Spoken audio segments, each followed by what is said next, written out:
Perkenalkan, saya Nur Wahida SPD dari UPTD SMA Negeri 1 Sendana, calon guru penggerak angkatan 11 Kabupaten Majene. Pada kesempatan ini, saya didampingi oleh rekan kami, yakni Ibu Nuraida SSI SPD, akan mempraktekkan percakapan pra-observasi. Selamat menyaksikan. Assalamualaikum Ibu Nuraida. Waalaikumsalam warahmatullahi wabarakatuh. Bagaimana kabarnya hari ini Ibu? Alhamdulillah baik. Alhamdulillah Ibu ya, biasa. Iya Ibu. Sesuai dengan perjanjian yang sudah disepakati bahwa hari ini kita akan melakukan supervisi di kelas bersama Ibu Nuraida di kelas nanti Ibu ya. Namun sebelum saya melakukan supervisi bersama Ibu di kelas, kita akan melakukan percakapan pra-observasi sebelumnya. Bisa Bu ya? Iya bisa. Ibu Nuraida ya, kita nanti di kelas akan mengajar mata pelajaran apa Ibu? Keanekaragaman Ya, ekosistem. Keanekaragaman ekosistem ya. Geografi keanekaragaman ekosistem. Ibu nanti ini di kelas mana Ibu akan melaksanakan? 11.5. Ya, di kelas 11 ini. Jadi Ibu nanti akan melakukan supervisi kelas. Di situ insya Allah saya akan hadir bersama Ibu. Bukan berarti untuk mengguru, tapi untuk melihat proses.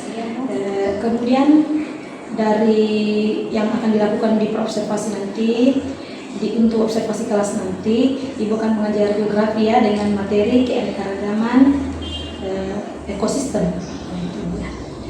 Kemudian Ibu dari subbab keanekaragaman ekosistem ini, boleh dijelaskan Ibu tujuan pembelajaran yang ingin dicapai pada materi ini?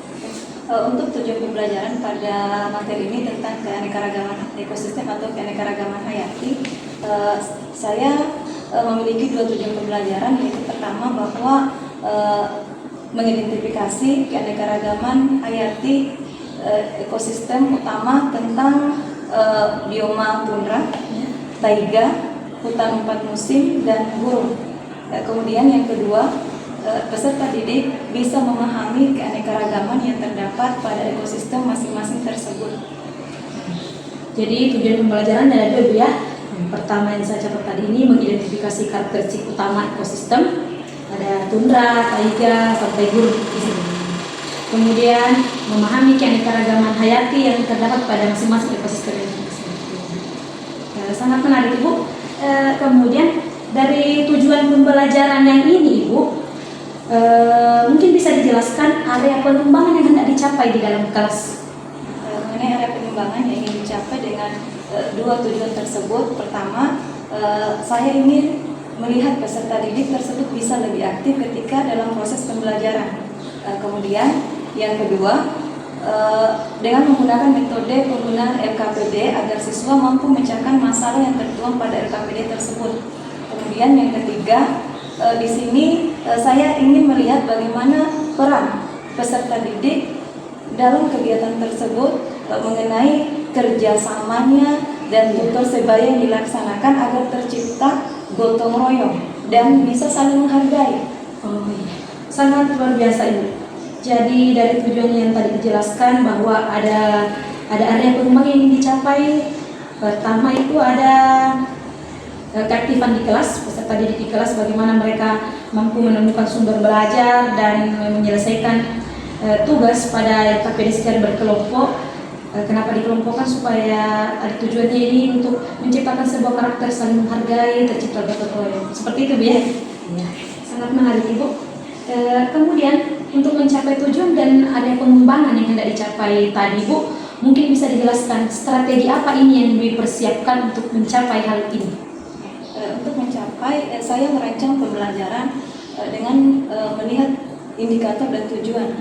Dan dalam pelaksanaan pembelajaran ini saya menggunakan model PBL ya, Problem Basic Learning, di mana peserta didik saya membagi beberapa kelompok. Nah, dari beberapa kelompok ini mereka akan memecahkan masalah dari LKPD yang nantinya akan saya bagi. Seperti itu ya. Jadi ada pun strategi yang akan dilakukan Ibu tadi yang sudah dijelaskan bahwa dalam supervisi kelas nanti Ibu merancang pembelajaran dengan menggunakan model pembelajaran problem based learning, di mana siswa akan dikelompokkan agar mampu memecahkan masalah dan secara berkelompok ya. Ya, secara berkelompok. Ada lagi strategi yang dipersiapkan Ibu? Itu saja karena orientasinya untuk memecahkan masalah. Orientasinya untuk memecahkan masalah ya, betul sekali ya.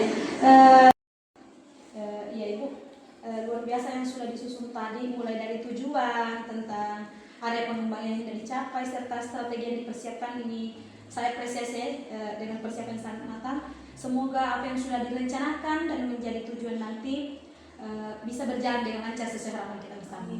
Ya Ibu, mungkin percakapan kita bisa sampai di sini. Insya Allah sampai ketemu nanti di kelas Ibu Nuraidah. Tetap semangat. Terima kasih atas kesempatannya. Kita akhiri percakapan kita. Terima kasih sekali lagi Bu. Assalamualaikum warahmatullahi wabarakatuh. Semoga sukses ke depan. Alhamdulillah.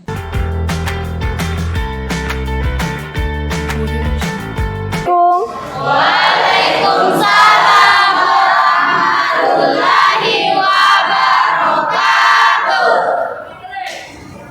Apa kabar hari ini? Alhamdulillah, Ibu. Alhamdulillah. Siapa ketua kelasnya? Saya Bu. Ya, silakan sebelum memulai pembelajaran hari ini kita baca doa dulu ya. Silakan ketua kelas untuk memimpin doa. Sebelum dimulai pembelajaran, marilah kita membaca doa sebelum belajar.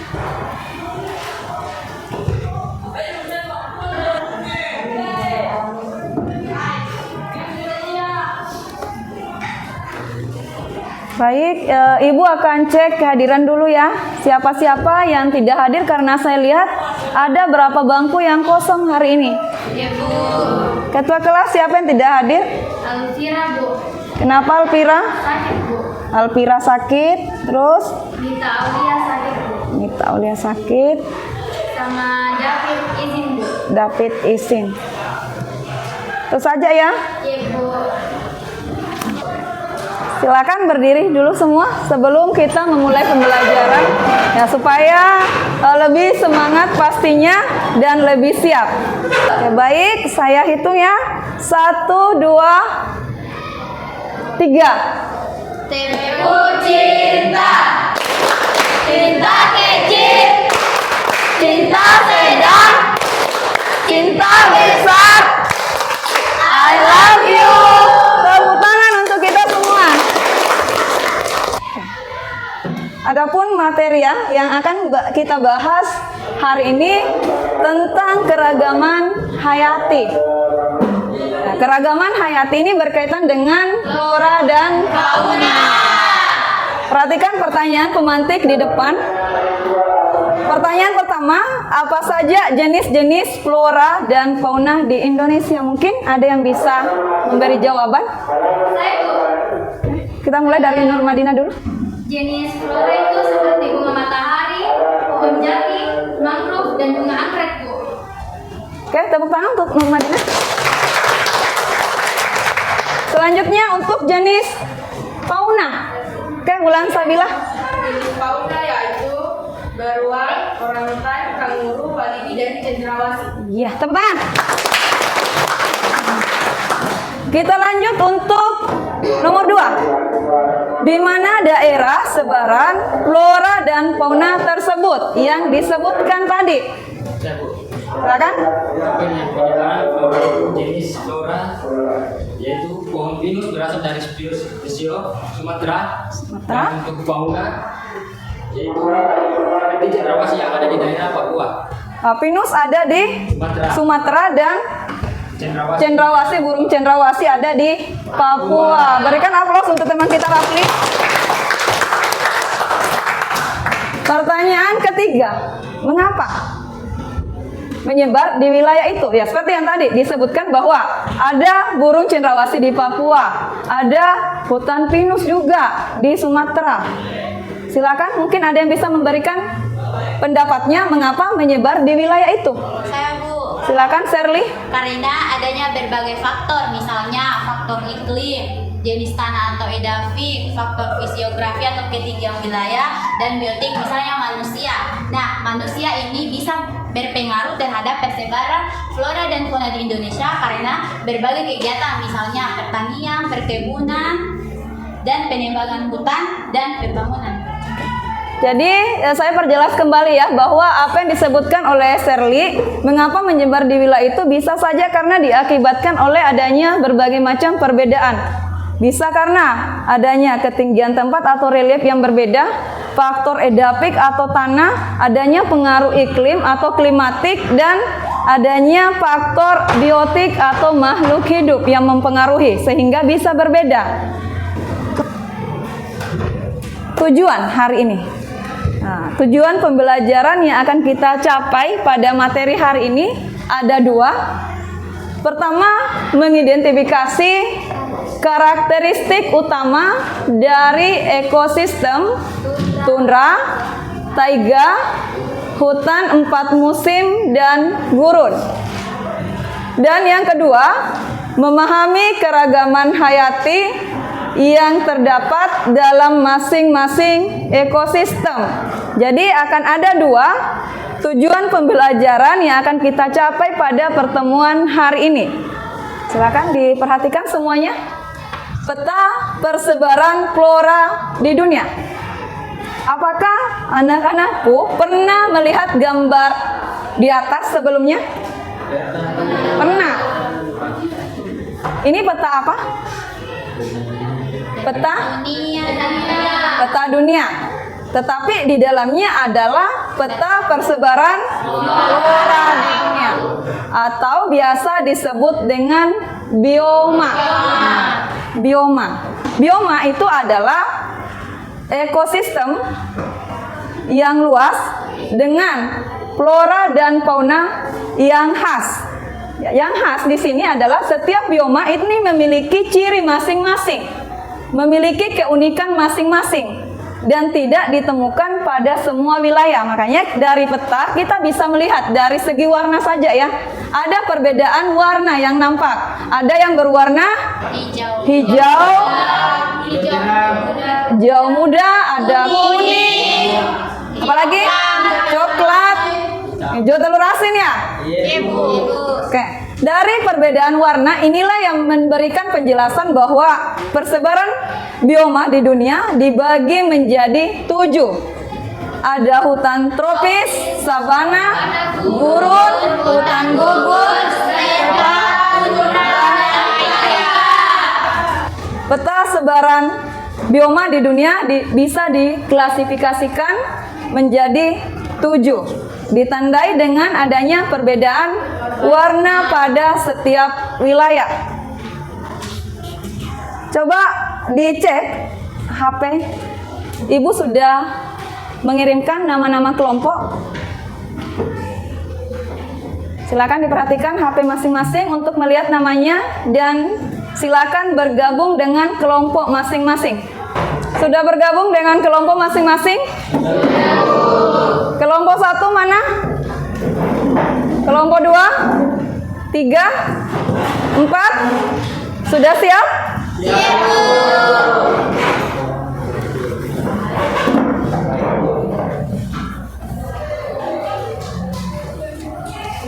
Silakan setiap kelompok diperhatikan LKPD yang Ibu sudah bagikan.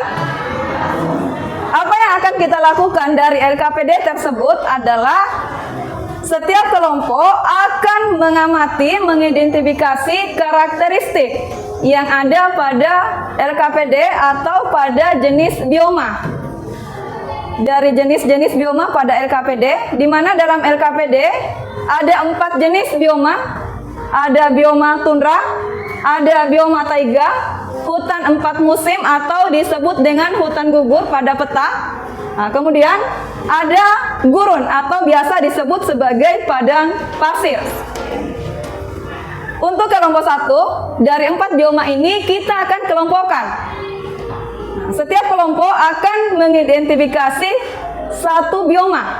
Jadi untuk kelompok 1 tugasnya untuk bioma tundra. Kelompok 2 taiga.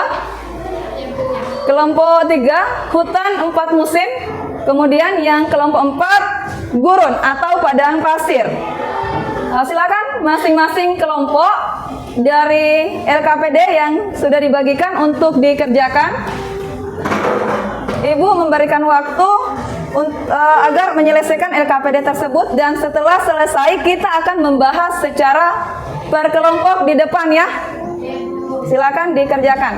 Nah, jika ada yang kurang dipahami dalam pengerjaan LKPD, silakan ditanyakan.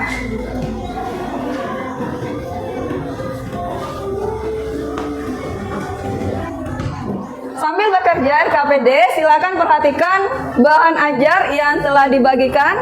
Ada buku paket dan bisa juga menggunakan fasilitas dari HP ya, bisa.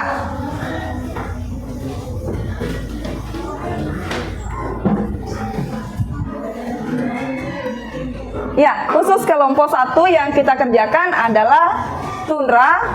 Nah, tinggal diamati apa sesuai dengan permintaan di LKPD-nya. Kelompok 2? Iya, untuk kelompok 2 bagian taiga. Iya, diisi sesuai dengan karakteristik yang ditanyakan pada LKPD. Iya, silakan langsung diisi. Oh, kalau tidak cukup di lembar yang dibagikan, bisa dilanjutkan di bagian belakang. Ya, sama-sama. Kelompok 3 ada masalah? Tidak ada. Kerja sama ya. Kelompok 4 silakan dikerjakan. Ada masalah? Tidak ada. Karakteristik sesuai dengan yang ditanyakan di dalam LKPD. Di kelompok 4 kan yang ditanyakan di sini adalah gurun, bioma gurun. Berarti kita akan mencari di bioma gurun itu apa saja karakteristik floranya. Silakan diperhatikan bahan ajar, buku paket, gunakan fasilitas yang ada di HPTA yang bisa memberikan referensi tentang gurun. Nah, silakan dilengkapi di sini. Misalnya gurun. Karakteristik seperti apa floranya? Flora itu sama dengan tumbuhan. Jadi tumbuhan apa saja yang bisa kita jumpai di wilayah gurun? Kaktus, iya betul sekali, silakan dikerjakan. Iya, itu juga persebaran biomanya. Kalau persebarannya kan dilihat di daerah mana saja ada persebaran tundra, wilayah di apa saja. Ya, kesimpulannya nanti juga diisi. Nah, kesimpulannya kan bisa kita lihat dari karakteristik yang sudah kita jelaskan di LKPD.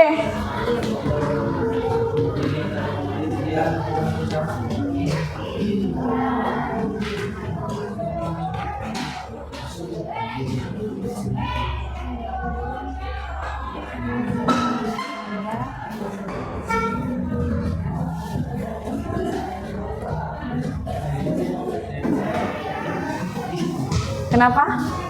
Kenapa sih Adi?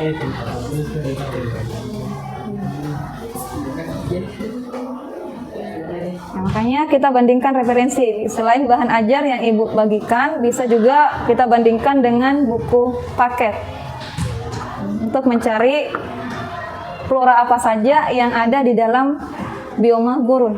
Karena tidak mungkin hanya satu jenis. Kelompok 1 sudah siap? Kelompok 1 sudah siap? Silakan maju ke depan. Baik, assalamualaikum warahmatullahi wabarakatuh. Waalaikumsalam warahmatullahi wabarakatuh. Baik, di sini kami akan mempresentasikan hasil kerja kelompok kami tentang karakteristik bioma tundra yang akan dibacakan oleh Nurmani. Baik, saya akan membacakan karakteristik bioma tundra, yaitu ketinggian pertumbuhan tanaman di tundra hanya mencapai ketinggian semak pada umumnya. Warna bunga yang tumbuh di tundra biasanya memiliki warna yang mencolok. Baik, jenis fauna yaitu mamalia herbivora, yaitu karibu, kelinci kutub, dan tupai. Mamalia karnivora yaitu rubah kutub, serigala, dan beruang kutub. Binatang di bioma tundra memiliki bulu yang tebal. Baik, iklimnya yaitu musim dingin sangat dingin, sementara musim panas pendek dan sejuk membuat suhu rata-rata di tundra 34 hingga 6 derajat Celcius, 30 hingga 20 derajat. Persebarannya yaitu daerah lingkar kutub utara dan sebagian kecil di kutub selatan. Kesimpulannya, bioma tundra tempat terhambatnya pertumbuhan pohon dengan rendahnya suhu lingkungan sekitar. Karena itu, daerah ini disebut daerah tanpa pohon dan terdapat puncak pegunungan yang tinggi. Terima kasih. Baik, itulah hasil diskusi kami. Baik, apakah ada teman-teman yang ingin bertanya? Assalamualaikum warahmatullahi wabarakatuh. Waalaikumsalam warahmatullahi wabarakatuh. Saya ingin bertanya kepada kelompok 1, di mana letak bioma tundra? Terima kasih. Baik, saya akan menjawab pertanyaan dari kelompok 3, yaitu daerah lingkar kutub utara dan sebagian kecil di kutub selatan. Baik, bagaimana kelompok 3 menerima? Apakah menerima jawaban dari kami? Baik, terima kasih atas jawabannya. Ya, saya terima. Saya dari kelompok 4 yang bertanya kepada kelompok 2. Satu, kenapa bioma tundra di kutub utara dan sebagian di selatan? Baik, saya akan menjawab pertanyaan dari kelompok 4, yaitu bioma tundra berada pada wilayah dengan suhu yang sangat dingin, yaitu di kutub utara dan kutub selatan. Tundra terbentuk pada wilayah yang mengalami musim dingin sangat panjang, yaitu mencapai 11 bulan, sedangkan musim panas yang sangat singkat, yaitu hanya 3 bulan saja. Baik, bagaimana dengan kelompok 4? Apakah menerima jawaban dari kami? Baik, jawabannya saya terima. Oke. Baik, terima kasih atas semua pertanyaan dari teman-teman. Sekian dari hasil presentasi kami. Lebih dan kurangnya mohon dimaafkan. Assalamualaikum warahmatullahi wabarakatuh. Berikan aplaus ya.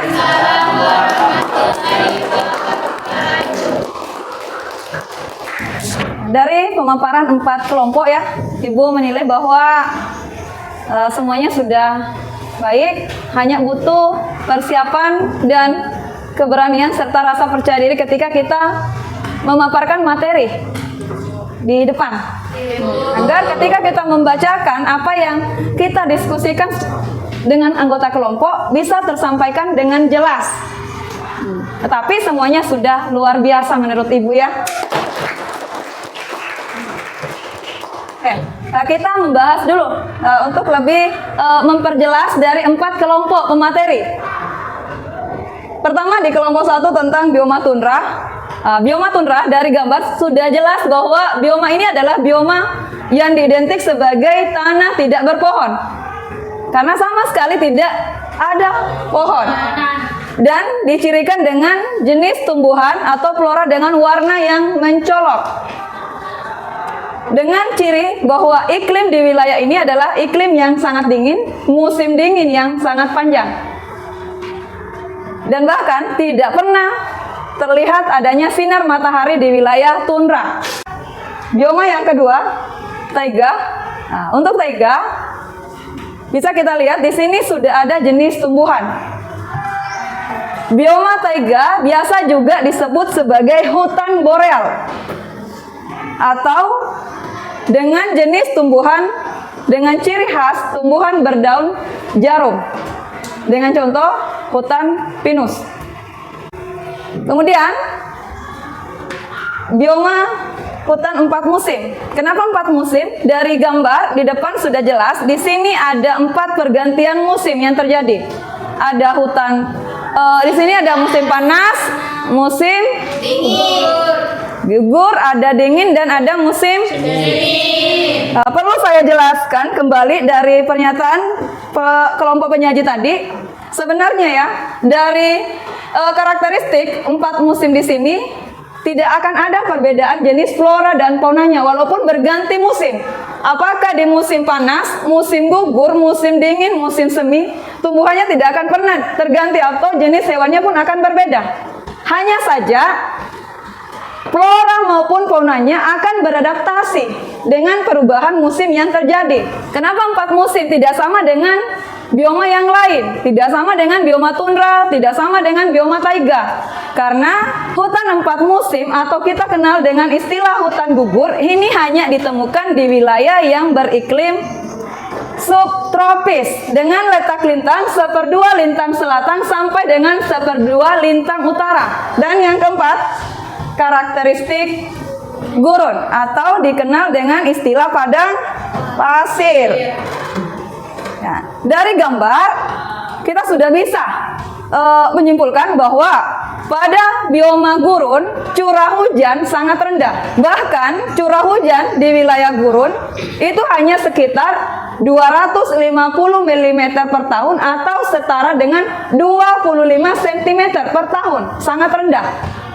Dan bahkan di gurun jika melihat dari gambar, sinar matahari itu sangat tinggi intensitasnya. Perubahan amplitudo di sini suhu pada siang hari mencapai 45 derajat Celcius. Sedangkan pada malam hari ini sangat ekstrim. Pada malam hari suhunya menjadi 0 derajat Celcius. Sangat bertolak belakang ya. Siang sangat panas, malam sangat dingin ya. Bagaimana tumbuhan bisa berkembang dan bertumbuh di wilayah tersebut? Sehingga bioma gurun floranya hanya ada 2, hanya ada kaktus dan ada akasia. Sedangkan faunanya pun terbatas. Hanya ada hewan reptil, ada ular, ada kalajengking, kemudian ada yang disebut dengan hewan rodensia. Hewan rodensia itu adalah jenis hewan pengerat. Pada siang hari tidak akan terlihat. Hewan ini akan aktif dan keluar mencari mangsa ketika malam hari. Sehingga disebut sebagai hewan pengerat. Kemudian, dari 4 bioma bisa kita simpulkan. Dari perbedaan bioma tundra, taiga, musim, dan apa kira-kira kesimpulan yang bisa kita tarik? Mungkin ada kelompok dari 4 kelompok yang bisa memberikan kesimpulan dari 4 bioma tersebut. Karena sudah sangat jelas bahwa setiap bioma ada perbedaan. Tundra berbeda dengan taiga, 2 bioma ini pun berbeda dengan hutan 4 musim dan gurun. Jadi apa yang membedakan? Mungkin ada yang bisa memberikan kesimpulan sebelum saya memberikan kesimpulan. Atau dari 4 kelompok ada yang bisa mewakili memberikan kesimpulan? Oke, silakan kelompok 1 mewakili. Baik dari kesimpulan 4 bioma tadi, yaitu kesimpulannya yaitu memiliki perbedaan antara 4 bioma, yaitu dari komoditas tumbuhan, hewan, organisme tanah, bakteri, dan virus, dan ketinggian tempat dari 4 bioma tersebut. Berikan aplaus untuk kelompok 1. Ya, mengenai kesimpulan, di sini saya tinggal menambahkan dari apa yang sudah disebutkan oleh kelompok 1 bahwa dari 4 bioma ini bisa kita simpulkan perbedaannya bisa terjadi karena adanya perbedaan iklim, faktor yang mempengaruhi ya, ada iklim, kemudian ada jenis tanah yang berbeda, kemudian relief yang sangat mempengaruhi sehingga berbeda baik dari segi flora maupun dari fauna. Sudah sangat jelas ya? Ibu. Sudah bisa dipahami? Saya meminta kepada setiap kelompok ya, atau bahkan yang bisa memberikan sedikit tanggapan dari penampilan tadi anggota kelompoknya.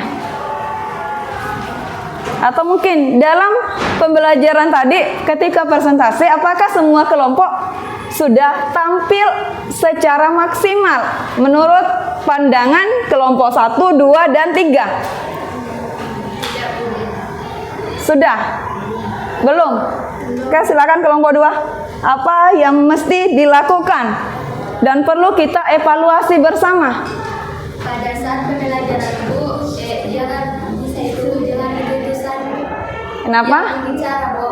Oh, berarti apa yang disampaikan oleh teman kita di kelompok 2 bahwa ketika diskusi atau presentasi, jangan hanya itu-itu saja, jangan monoton kepada satu orang yang membahas dari materi yang akan disampaikan.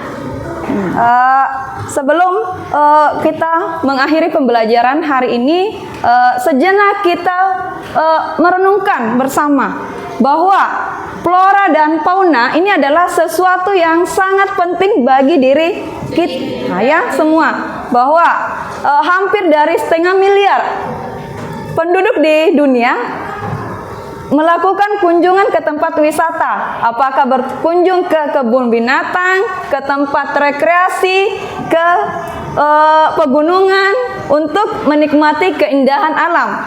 Dengan tujuan bahwa kita bisa melihat bahwa apa yang nampak di permukaan bumi ini, baik itu flora dan fauna, adalah karunia dari Allah yang memang patut kita syukuri dan memang perlu kita lestarikan.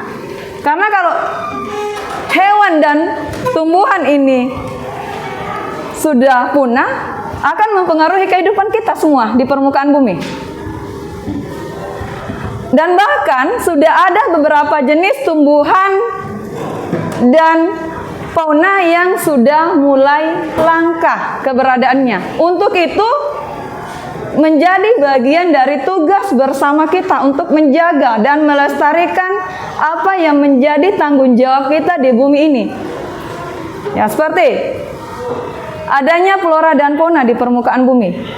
Itu sangat memberi manfaat bagi kita semua. Seperti halnya kita bernapas dengan oksigen dan kemudian kita mengeluarkan yang namanya karbon dioksida. Di sini terjadi simbiosis mutualisme, bahwa tumbuhan dan hewan mengeluarkan karbon dioksida, dan apa yang kita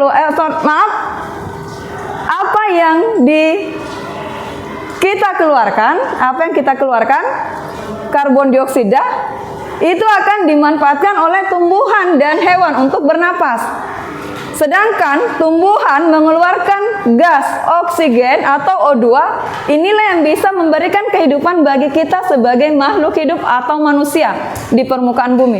Untuk itu mari kita bersama, kita jaga bersama akan kelestarian bumi ini, khususnya dalam melestarikan flora dan fauna. Bisa kita nikmati keindahannya, tapi tidak boleh dirusak. Bisa dipahami? Iya, bisa. Bagaimana pembelajaran hari ini? Seru?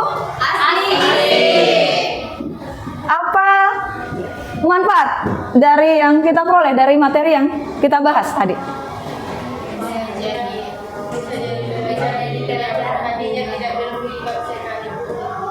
Bisa menjadi pembelajaran yang tadinya kita belum tahu sama sekali tentang bioma. Nah, kemudian tentang keanekaragaman flora dan fauna di dunia. Persebarannya. Karena selama ini kita pikir bahwa semua flora dan fauna di bumi ini sama semua. Nah, terus apa lagi? Iklim. Ternyata iklim di muka bumi ini memang beda-beda. Sehingga bisa membedakan berbagai macam bioma di permukaan bumi. Tapi perasaan hari ini dengan pembelajaran yang kita lakukan, bagaimana perasaannya? Senang? Dan pastinya akan jauh lebih semangat ketika pembelajaran selanjutnya. Untuk pembelajaran selanjutnya, kita akan membahas kembali masih seputar tentang bioma. Nah, bioma, ada bioma hutan hujan tropis, ada bioma stepa, dan sabana. Dengan metode kerja sama dengan apa yang kita lakukan hari ini.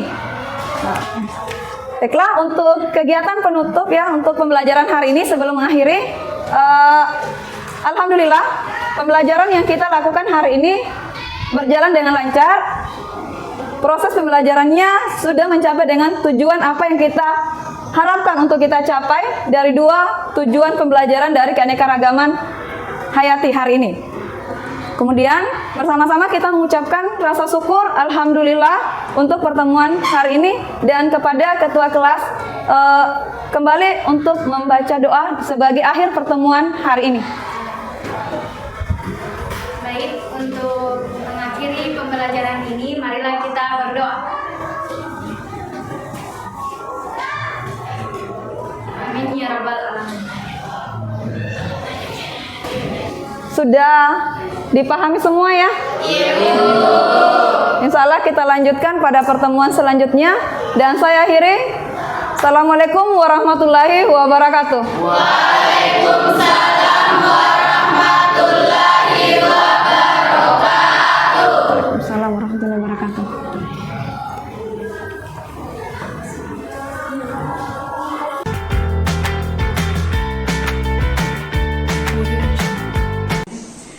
Assalamualaikum warahmatullahi wabarakatuh. Perkenalkan, saya Nur Wahidah, guru di UPTD SMA Negeri 1 Sendana, calon guru penggerak angkatan 11 Kabupaten Majene. Pada hari ini kita akan melakukan praktik percakapan pasca observasi. Ya, di mana pada kesempatan ini saya didampingi oleh Bapak pengajar praktik kami, ada Pak Nurdin SPD MPD. Kemudian didampingi pula oleh rekan sejawat yang hebat kami, ada Ibu Nuraida SSI SPD. Nah, baik, kami akan memulai mempraktekkan praktik percakapan pasca observasi. Ada penyampaian Pak?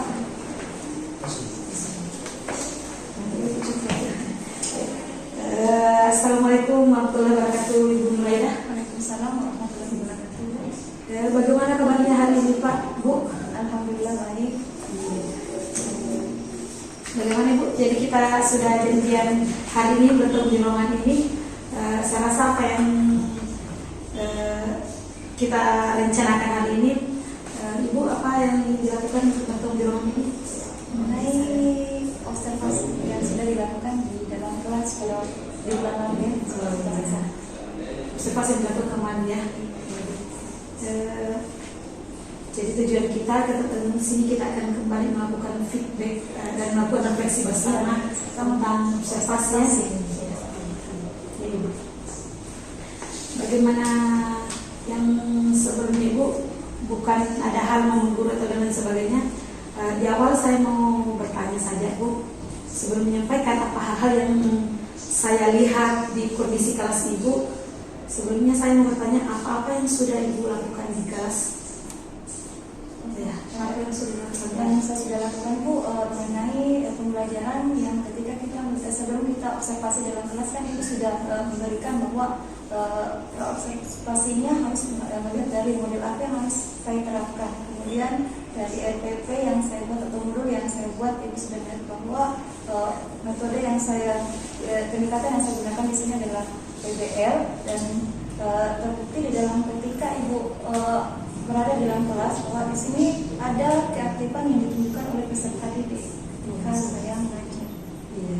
Jadi tadi mengatakan bahwa sudah ada yang dilakukan di model pembelajaran peserta learning dan sebagainya. Di model pembelajaran peserta learning itu Ibu, apa saja yang dilakukan langkah-langkahnya? Langkah-langkah yang saya lakukan di sini, pertama yang saya siapkan perlu ada bahan ajar terlebih dahulu. Kemudian ada LKPD yang akan saya bagikan kepada setiap kelompok. Kemudian dari LKPD di sini setiap kelompok saya memberikan masalah yang berbeda, tapi dengan materi yang sama. Dengan materi yang sama ya. Jadi ada model pembelajaran dengan PBL tadi. Memang saya lihat ketika di kelas model yang digunakan sudah terlaksana, singkatnya dengan baik. Bagaimana? Tadi Ibu sudah menyatakan bahwa terlihat siswanya aktif ya. Ya. Melihat Ibu mengatakan tadi bahwa dengan menggunakan model pembelajaran PBL siswanya terlihat aktif. Indikator mana yang menurut Ibu mengatakan bahwa siswa tadi sudah terlihat aktif? saya bisa melihat bahwa ada di antara beberapa kelompok ketika menyampaikan apa yang mereka diskusikan, ada yang sudah mulai bisa berbicara, kemudian ada yang aktif menulis dari pertanyaan teman kelompok ketika menanggapi apa yang mereka jelaskan dari hasil diskusi mereka. Ya, betul sekali. Saya saja melihat itu antusiasme siswa. Menurut Ibu yang sudah dilakukan tadi sudah sesuai indikator dan area pengembangan. Kemudian sesuai pula dengan hasil pengamatan saya, apakah menurut Ibu ada hal-hal yang menurut Ibu masih rancu atau masih ingin diperbaiki atau dievaluasi pada pembelajaran berikutnya? Bagi saya pribadi memang harus ada perlu dan sangat perlu, karena kita melihat bahwa ketika dalam pembelajaran yang saya terapkan di kelas, ada beberapa kelompok yang hanya itu terus yang aktif, tetapi kemudian di anggota kelompok lain ada yang diam saja, pasif, tidak aktif. Dan saya menginginkan untuk pembelajaran selanjutnya siswa yang pasif di sini akan ada rasa untuk bisa ada rasa untuk tahu bahwa dan bahkan bisa lebih percaya diri untuk menyampaikan apa yang dibahas juga untuk pada pertemuan berikutnya. Ya betul. Luar biasa Ibu, kita bisa merefleksi diri sendiri apa yang harus dilakukan, apa yang sudah dilakukan, apa yang diamati, apa yang harus dilakukan. Jadi tadi Ibu mengatakan bahwa ada siswa yang masih pasif dan di kelompok itu yang aktif adalah orangnya hanya beberapa orang itu saja, sehingga ada refleksi yang kemudian dilakukan oleh dia bagaimana caranya siswa yang pasif tadi ini bisa aktif. Nah, kalau di sini Ibu saya lihat, menurut Ibu bagaimana langkah yang harus dilakukan Ibu Ida ini supaya siswa yang tadinya pasif ini tidak aktif dalam kelompok bisa menjadi jauh lebih aktif? Apa yang harus saya lakukan untuk memberikan motivasi pada siswa yang tidak aktif atau pasif, cenderung pasif ketika diskusi, yang setidaknya saya akan memberikan tanggung jawab kepada siswa tersebut, ya misalnya dia akan menjadi ketua kelompok, sehingga mau tidak mau dia harus punya tanggung jawab untuk berani tampil di depan mempresentasikan apa yang akan dibahas pada waktu itu. Berbagai saja strateginya. Jadi tadi satu strategi disampaikan Ibu Ida bahwa memberikan tanggung jawab kepada siswa yang pasif supaya dia termotivasi untuk terlibat aktif dalam kelompok. Ya, betul sekali Bu. Luar biasa. Ibu sudah memberikan pemahaman juga kepada kami bahwa Ibu menginspirasi siswa tersebut untuk terlibat aktif dengan pemberian tanggung jawab. Ya. Jadi itu sekaligus menjadi rencana Ibu ya. Juga kepada kami bahwa Ibu menginspirasi siswa tersebut untuk terlibat aktif dengan pemberian tanggung jawab. Ya. Jadi itu sekaligus menjadi rencana Ibu ya. Ini akan menjadi rencana Ibu ke depannya. Dari semua apa yang sudah disampaikan Ibu tadi, sudah tergambar dengan jelas bahwa apa yang sudah dilaksanakan, apa yang menjadi pengembangan sudah tergambar, apa yang menjadi refleksi Ibu juga sudah tergambar, sehingga tadi muncul rencana tindak lanjut ya. Jadi rencana tindak lanjut Ibu ke depan lagi untuk pembelajaran berikutnya seperti apa Ibu? Berdasarkan hasil refleksi. Berdasarkan hasil refleksi yang saya sudah lakukan di dalam kelas pada saat pembelajaran Bu, perlu ada pendekatan khusus memang kepada peserta didik di sini, bahwa kita melihat bahwa ketika melakukan kegiatan di dalam kelas, bahwa ada berapa kelompok yang kita bagi dan semua yang di depan kita ini memang memiliki pola pikir yang berbeda dan sangat beragam yang kita perlu akui, sehingga dari apa yang kita amati di sini perlu ada perubahan yang memang perlu kita terapkan dalam kegiatan pembelajaran selanjutnya, misalnya ya, seperti yang tadi saya bahasakan sebelumnya Bu, bahwa yang tidak aktif atau cenderung pasif, ya setidaknya kita memberikan tanggung jawab kepada peserta didik tersebut agar memiliki keberanian untuk bisa tampil di depan dan bahkan ya jauh lebih bisa memiliki rasa percaya diri. Luar biasa Bu ya, hasil pengamatan yang direfleksi dari sendiri Ibu Ida, bahwa tadi saya tarik kesimpulannya dengan pembelajaran yang telah Ibu lakukan di kelas, Ibu dapat mengambil kesimpulan bahwa ternyata siswa itu bervariatif sehingga perlu dilakukan pendekatan yang bervariatif pula, termasuk untuk mengaktifkan siswa yang pasif diberikan tanggung jawab seperti itu ya. Luar biasa Ibu, saya yakin berbekal semangat yang Ibu miliki dan semangat Ibu miliki, saya berharap dan bahkan saya yakin pembelajaran selanjutnya jauh akan lebih aktif, jauh lebih bagus dari hari ini. Dan ini Bu, sesuai dengan yang saya lihat juga observasi yang dilakukan, apa yang tadi sudah disampaikan Ibu Ida ini betul sesuai dengan apa yang menjadi hasil observasi saya, bahwa sintak pembelajarannya berjalan terlihat dengan baik, siswa aktif menemukan dan mencari sendiri, menyelesaikan KPD-nya dengan PBL tadi ya. Muridnya aktif bekerja sama walaupun memang masih ada beberapa yang masih pasif. Di sini Ibu apa ya, terlihat sih ya, di sini setelah ini Ibu telah menemukan solusi sendiri apa yang harus dilakukan. Saya berharap itu bisa terlaksana dengan baik. Saya doakan semoga semangat tidak pernah surut, kesehatan tetap terjaga sehingga tetap melakukan praktik baik yang kemudian kita harapkan bersama berdampak pada murid. Ya, pertanyaan terakhir ini Ibu, setelah proses yang kita lalui termasuk percakapan pasca observasi ini sampai pada dimulai dari praobservasi, kemudian saya melakukan observasi di kelas bersama Ibu, dan pada hari ini di dialog kita terakhir tentang pasca observasi bagaimana caranya, bagaimana perasaan Ibu? Perasaannya ya, senang ya Bu, karena ada perubahan yang memang dari pembelajaran sebelumnya sampai ketika kegiatan observasi yang dilakukan, ada perubahan yang saya lihat pada peserta didik, ada yang sudah lebih aktif begitu Bu. Jadi memang yang saya bisa ambil dari sisi positifnya bahwa sebagai seorang guru, memang ketika kita mengajar jangan hanya memberikan materi saja, tetapi kita perlu melakukan pengamatan terhadap setiap peserta didik. Sangat luar biasa Ibu yang disampaikan, pemahamannya dan menemukan sendiri solusinya. Kembali lagi kami berharap semoga apa yang menjadi hasil refleksi dan itu merupakan bisa ditindaklanjuti ya. Kemudian yang sama dengan cita-cita kita semua sebagai seorang guru, bahwa hal ini yang kemudian kita harapkan berdampak pada murid kita semua ya. Jadi masih ada yang mau ditanyakan? Saya ya. Terima kasih. Mungkin sampai di sini dulu. Sampai jumpa pada hasil refleksi berikutnya pada kegiatan berikutnya. Tetap semangat untuk melakukan aktivitas bersama.